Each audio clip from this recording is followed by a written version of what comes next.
नमस्कार, मैं डॉक्टर सीमा Sharma S Sanskrit classes में आपका स्वागत करती हूँ। संज्ञा प्रकरण में आज टी संज्ञा सूत्र करते हैं।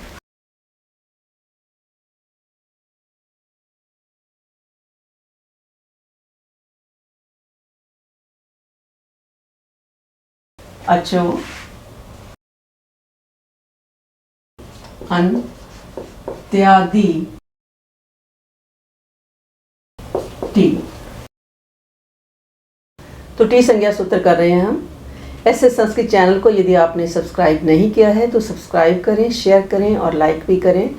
और जो कुछ आप सर्च करना चाहते हैं, जैसे हम टी संज्ञा सूत्र कर रहे हैं, तो टी संज्ञा के साथ आप ऐसे संस्कृत देखेंगे तो पूरा चैनल आप देख सकते हैं। प्लेलिस्ट में जाकर के जो भी आप देखना चाहते हैं पूरी वीडियो आप देख सकते हैं। तो इसका सूत्र है अचो अंत्यादि टी, यानी शब्द के सब अचों में जो अंततः अच है और वह आदि है जिस भाग का, उसे टी कहते हैं। तो अचो अंत्यादि टी कि शब्द के सब अचों में जो अंततः अच, शब्द के सब अचों में अंत्य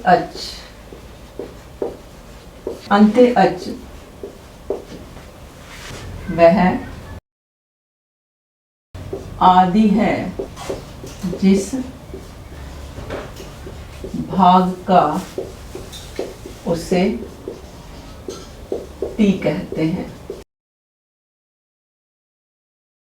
उसे टी कहते हैं, यानी शब्दों में जो अंततः अच के बाद जो हल है उसके साथ अच की टी संज्ञा होती है, और जहाँ अंततः अच के बाद हल न हो वहाँ केवल अच ही टी संज्ञक होता है। जैसे हमने क्या लिया, पयस लिया, पयस शब्द लिया, तो इसका वर्ण विग्रह करते हैं पहले। प, अ, य, अ और स। यह हमारा क्या है, वर्ण विग्रह है, यानी इसमें कौन कौन से वर्ण और व्यंजन मिले हुए हैं। तो अब हमने क्या किया कि विग्रह करने पर हमारे पास प, अ, य, अ और स ये हमारे वर्ण आ गए। और यहाँ पर अंततः अच क्या है, अ है। अंततः अच क्या है, यहाँ पर आ है। तो ये यकार उत्तरवर्ती आकार है और वह आदि में है। वो क्या है, आदि में है। अतः अस, अ और स, इसकी क्या होगी यहाँ पर, अतः अस की टी संज्ञा होगी। इतना जो हमारा शब्द है इसकी क्या होगी, टी संज्ञा होगी। तो यानी शब्दों में अंततः जो अच के बाद जो हल है उसके साथ अच की टी संज्ञा होती है, यानी स्वर के बाद अंतिम जो स्वर है उसके बाद यदि हल है तो इन दोनों वर्णों की क्या होगी, टी संज्ञा होगी। और परंतु यदि केवल स्वर है, जिसमें क्या है कि जैसे हमने क्या लिखा, शक शब्द लिखा, तो शक का विग्रह देखते हैं, श, अ, क और अ। शक में हमारा क्या बनता है कि यहाँ पर अंतिम क्या है, अच है, तो व्यंजन क में मिला हुआ जो अ स्वर है उसकी क्या होगी, यहाँ पर टी संज्ञा होगी।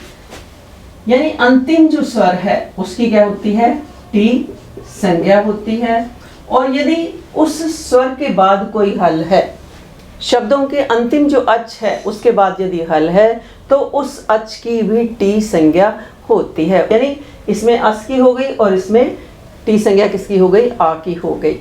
यानी अचों में जो अंतिम अच है वो आदि में रहे, वो क्या होता है, टी संज्ञक होता है। जो अंतिम अच है, यानी अचों में जो अंतिम अच है, यानी अच तो यहाँ बहुत सारे हैं, ये भी आ है, यहाँ भी आ है, तो उसमें जो अंतिम अच है उसकी क्या होती है, टी संज्ञा होती है।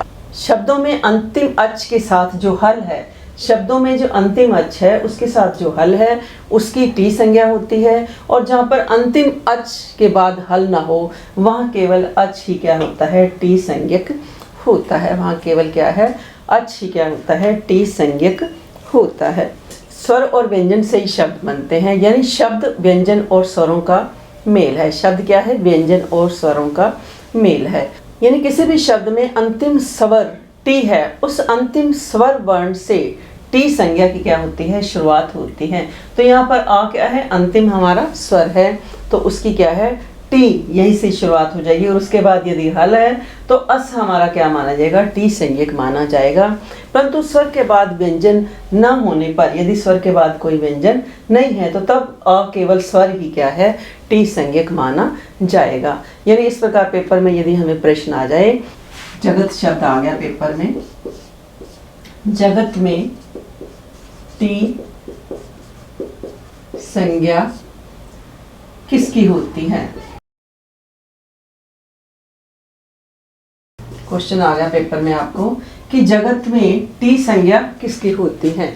तो यहाँ पर टी संज्ञा किसकी होगी बताओ। अब इसको आपको पता ही है कि अंतिम जो अच है उसके साथ हल है, उसकी भी होती है, और यदि अंतिम अच है और उसके बाद हल नहीं है तो उसकी भी टी संज्ञा होती है, जैसे हमने अब एग्जाम्पल से यहाँ पे किया। तो यहाँ पर जगत शब्द में हम अलग अलग देखें करके इसको, ज, आ, ग, आ और ता। तो ये हमारा क्या है, वर्ण विग्रह हो गया। तो यहाँ पर अब अंतिम अच हमारा क्या है, अ है, उसके बाद क्या है, हल है। तो इस अत जो हमारा पूरा वर्ण है, अत की यहाँ पर क्या होगी, टी संज्ञा होगी। तो जगत में टी संज्ञा किसकी होती है, अत की। किसकी होती है, अत की टी संज्ञा होती है। हमने शब्द लिखा आभा, तो इसका वर्ण विग्रह करेंगे हम, आ, भा और आ, कि आभा में टी संज्ञक वर्ण कौन सा है।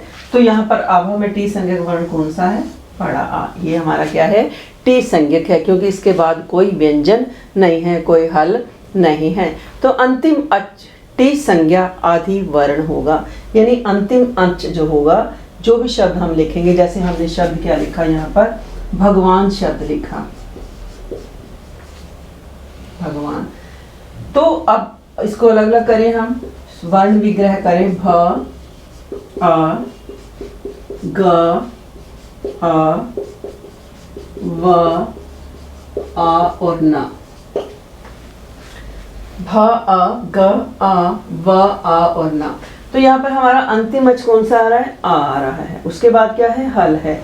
तो इस आन की हमारी क्या हो जाएगी, टी संज्ञा हो जाएगी। इसकी क्या हो जाएगी, हमारी आन की क्या हो जाएगी, टी संज्ञा हो जाएगी। तो आज हमने अचो अंत्यादि टी ये सूत्र किया कि शब्द के सब अचों में जो अंत्य अच व्याधि है, जिस भाग का उसे टी कहते हैं। तो आपको क्लियर हो गया होगा, बहुत आसान है ये टी संज्ञा सूत्र। तो आज के लिए इतना ही, धन्यवाद। जय हिंद, जय भारत।